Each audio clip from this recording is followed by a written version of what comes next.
సనాతన హిందూ సాంప్రదాయంలో మనం ఎన్నో పండుగలు జరుపుకుంటాం.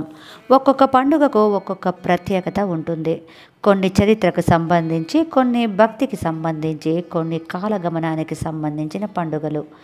ఏండ్లకేండ్లుగా మనిషిలో ఒక స్ఫూర్తిని నింపి మంచిని బోధించేందుకు ఈ పండుగలు ఎంతగానో ఉపయోగపడుతున్నవి.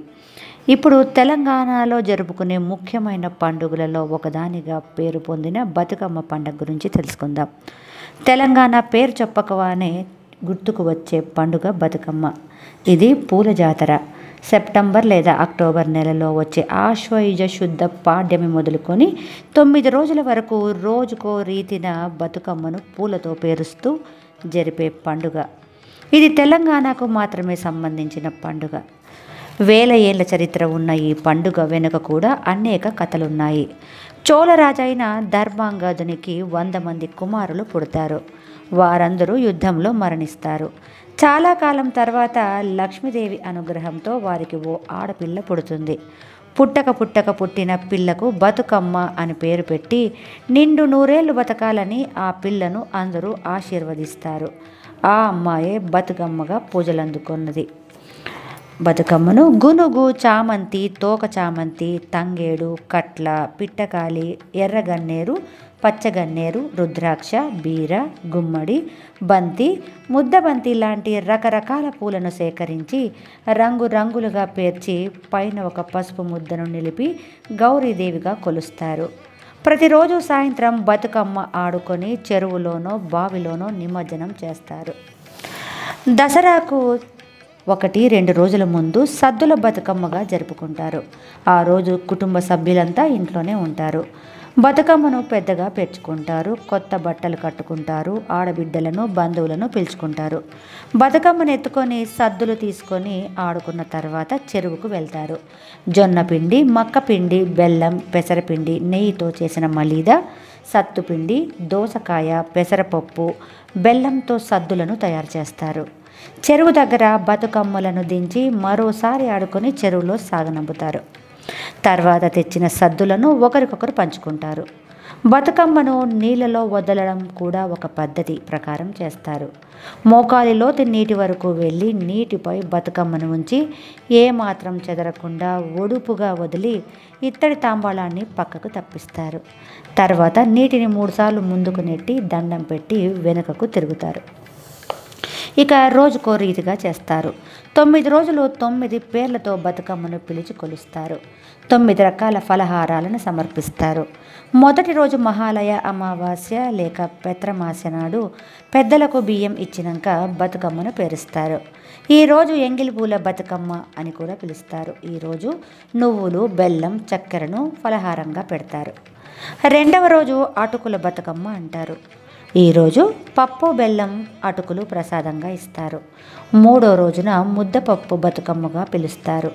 ఈరోజు ముద్దపప్పు, బెల్లం ప్రసాదంగా చేస్తారు.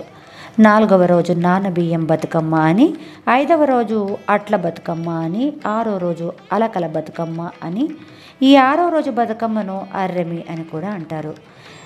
ఇక 7వ రోజు వేపకాయల బతుకమ్మ, 8వ రోజు వెన్న ముద్దల బతుకమ్మగా పిలుస్తారు. 9వ రోజున సద్దుల బతుకమ్మగా పిలుస్తారు. బతుకమ్మ ఆటలో అన్ని కులాల వారు పాల్గొంటారు. ఏ వాడక వాడవాళ్ళు వాళ్ళ వాకిట్లో బతుకమ్మను ఆడుకున్నాక ఊరి బొడ్రాయి దగ్గర, కచేరు దగ్గరలో, గ్రామంలోని కీలక ప్రదేశంలోనో బతుకమ్మలు పెట్టి చుట్టూ తిరుగుతూ చప్పట్లు కొడుతూ పాడుతూ ఆడతారు. ఆడవాళ్ళు బతుకమ్మ ఆడుతుంటే పిల్లలు వచ్చి మధ్యలో కూర్చుంటారు. మగవాళ్ళు సద్దులు పట్టుకొని అరుగుల మీద తీరిగ్గా కూర్చుంటారు. బతుకమ్మ ఆటలో ఓ ప్రత్యేకత ఉన్నది. ఓ పద్ధతి ప్రకారం అడుగులు వేస్తూ, చప్పట్లు కొడుతూ, గుండ్రంగా తిరుగుతూ, వంగి లేస్తూ లయబద్ధంగా ఆడతారు. ఆట, పాట, నాట్యం ఈ మూడింటితో పాటు పాటల్లో గొప్ప సాహిత్యం ఉంటుంది. బతుకమ్మ పాటల బాణీలు ఎంతో ప్రసిద్ధిగాంచినవి.